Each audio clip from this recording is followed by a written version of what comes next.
याकूब के पत्र में हमारे अध्ययन में आपका स्वागत है। इस पुस्तक के अध्याय 1 में याकूब परीक्षणों और प्रलोभनों के बीच बहुत महत्वपूर्ण अंतर के बारे में बात करता है। हमें गहरे विश्वास की यात्रा में ले जाने का परमेश्वर का एक तरीका यह है कि हम जीवन में कुछ परीक्षणों को आने दें। हालांकि स्पष्ट रहें, पाप करने का प्रलोभन कभी भी परमेश्वर की ओर से नहीं आता। बाह्य रूप से यह प्रलोभन कई स्रोतों से आते हैं, लेकिन मुख्य बात यह है कि वास्तव में सबसे विनाशकारी प्रलोभन हमारे भीतर से ही उभरते हैं, हमारी अपनी पापपूर्ण इच्छाएं और आवेग।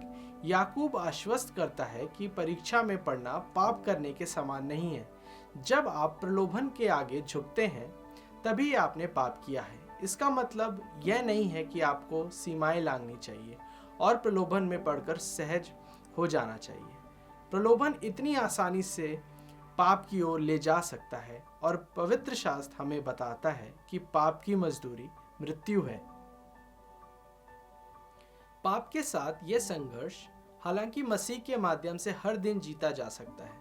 यह एक जीवन भर की लड़ाई है जिसका सामना हम तब तक करेंगे जब तक हमारा उद्धार महिमा में पूरा नहीं हो जाता।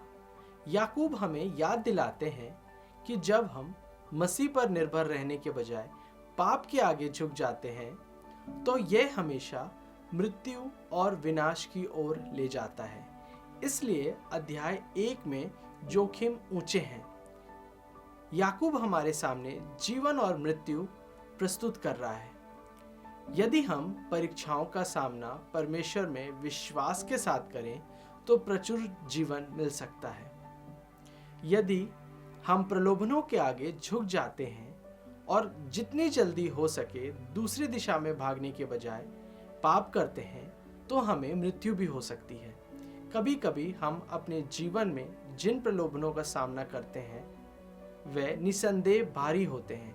हम आरंभिक कलीसिया के सदस्यों की तरह जिन्हें पौलुस संबोधित कर रहा है स्वयं से पूछ रहे होंगे, हम क्या कर सकते हैं? आखिर हम मृत्यु के बजाय जीवन को कैसे चुनते हैं? याकूब 1:21 से 25 हमें परमेश्वर के वचन को सुनने और उसका पालन करने के लिए प्रोत्साहित करके पाप के खिलाफ लड़ाई में प्रोत्साहित करता है। वह लिखता है, इसलिए सारी मलिनता और बैर भाव की बढ़ती को दूर करके उस वचन को नम्रता से ग्रहण कर लो जो हृदय में बोया गया और जो तुम्हारे प्राणों का उद्धार कर सकता है।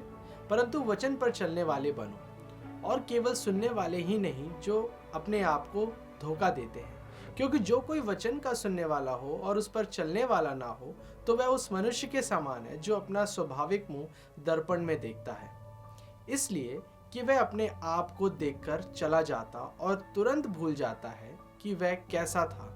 पर जो व्यक्ति स्वतंत्रता की सिद्ध व्यवस्था पर ध्यान करता रहता है वह अपने काम में इसलिए आशीष पाएगा कि सुनकर भूलता नहीं पर वैसा ही काम करता है। कितना सुंदर रूपक है। परमेश्वर का वचन दर्पण के समान है। एक दर्पण को कुछ दिखाने के लिए रूपांकित किया गया है जो वह वास्तव में है, सुंदरता के साथ साथ खामियां भी। उसी प्रकार पवित्र शास्त्र आपके सच्चे स्वरूप को प्रकट करेगा। जब आप उस दर्पण को ऊपर उठाने की अनुमति देते हैं तो परमेश्वर का वचन आपको दिखाएगा कि आपके जीवन में पाप और मृत्यु अभी भी कहाँ राज करते हैं। याकूब हमें बता रहे हैं कि यदि हम परमेश्वर के वचन पर उसी तरह प्रतिक्रिया करें जैसे हम दर्पण पर प्रतिक्रिया देनी चाहिए तो हमारे सामने बहुत कुछ प्रकट हो जाएगा। हम पाएंगे कि परमेश्वर का वचन एक महान आशीर्वाद है और यह हमें जीवन का मार्ग दिखाता है। याकूब का रूपक अवज्ञाकारी आत्मा को भी दर्शाता है। एक बार जब आप दर्पण में देखते हैं तो आपको कुछ करना होता है और यह एक दोष प्रकट करता है। हालांकि अवज्ञाकारी वचन में स्वयं को देखता है, चला जाता है और स्मृति हाने वाली व्यक्ति की तरह दर्पण में जो कुछ उन्होंने देखा था उसकी गंदगी को तुरंत भूल जाता है। ऐसा व्यक्ति क्षतिग्रस्त स्मृति से पीड़ित नहीं बल्कि वह क्षतिग्रस्त हृदय से पीड़ित है। यह कितना सुंदर होगा यदि हम सभी प्रतिदिन परमेश्वर के वचनों के दर्पण में देखने का अभ्यास करें। यह हमें दिखाए कि हम अपने विश्वास में कहाँ हैं और परिवर्तन के क्षेत्रों की ओर इशारा करें। यदि हमने इसे अभ्यास बना लिया तो हम वास्तव में उस बारे में कुछ करना शुरू कर सकते हैं जो परमेश्वर का वचन हमें दिखाता है। हम प्रार्थना कर सकते हैं। जब हम परिवार, दोस्तों और अजनबियों के साथ बातचीत करते हैं तो हम स्वयं के प्रति सचेत रहने का प्रयास कर सकते हैं। याकूब इस शाश्वत सत्य को व्यक्त कर रहा है। जब तक हम इसे लागू नहीं करते, जब तक हम इसका पालन नहीं करते, तब तक परमेश्वर का वचन ये शक्ति नहीं होगा जो परमेश्वर चाहता है कि वह हमारे जीवन में हो।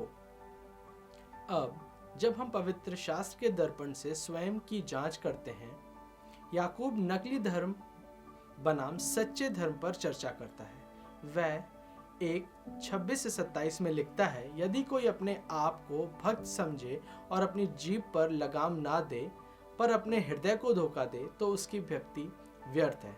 हमारे परमेश्वर और पिता के निकट शुद्ध और निर्मल भक्ति यह है कि अनाथों और विधवाओं के क्लेश में उनकी सुधि लें और अपने आप को संसार से निष्कलंक रखें।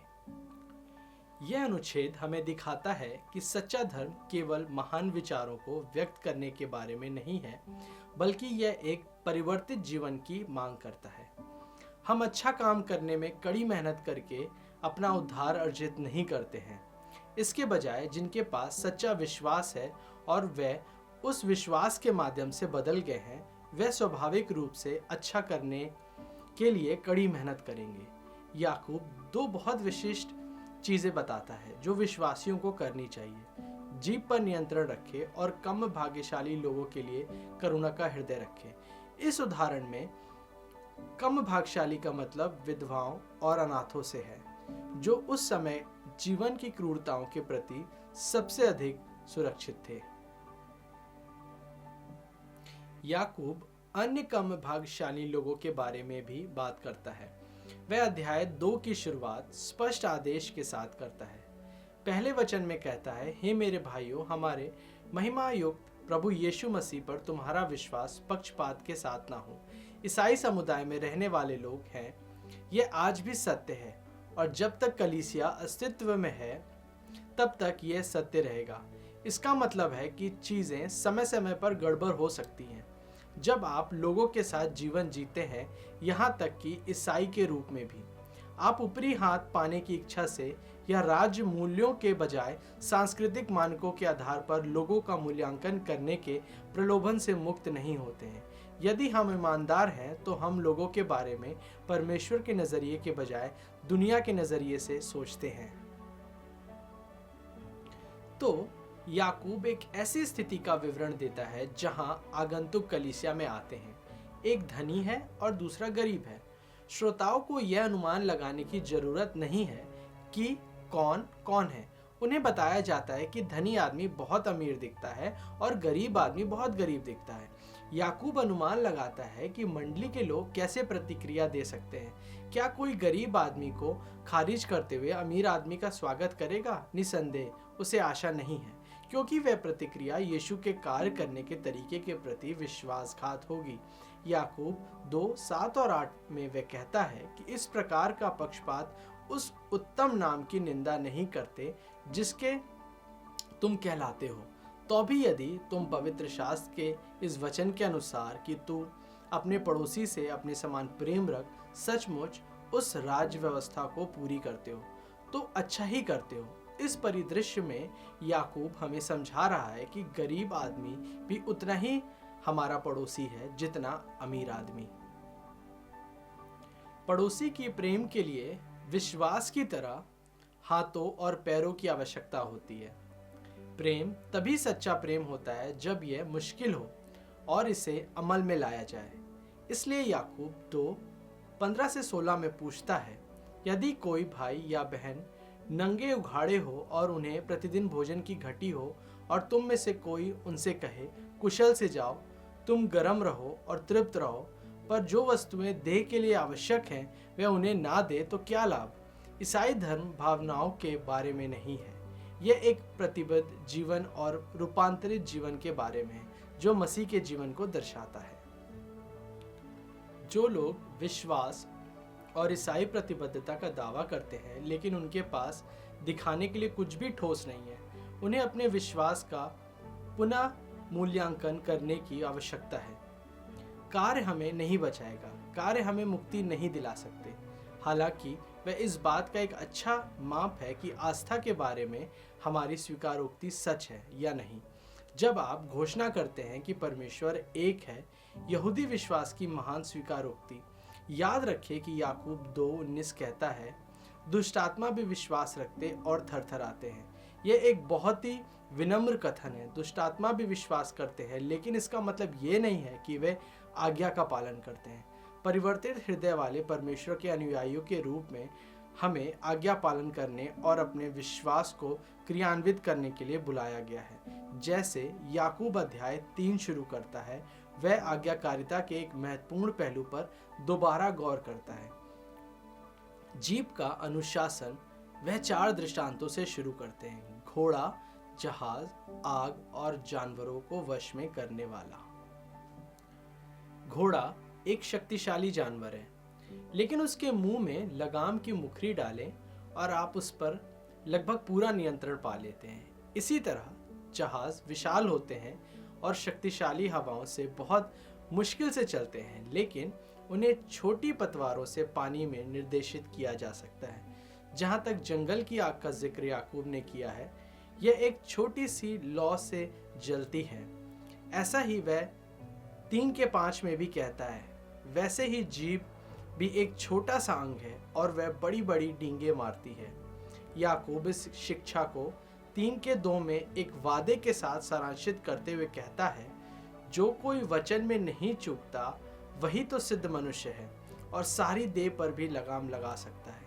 अपनी जीभ पर नियंत्रण रखें और आपके लिए बाकी चीजों को प्रबंधित करना बहुत आसान हो जाएगा।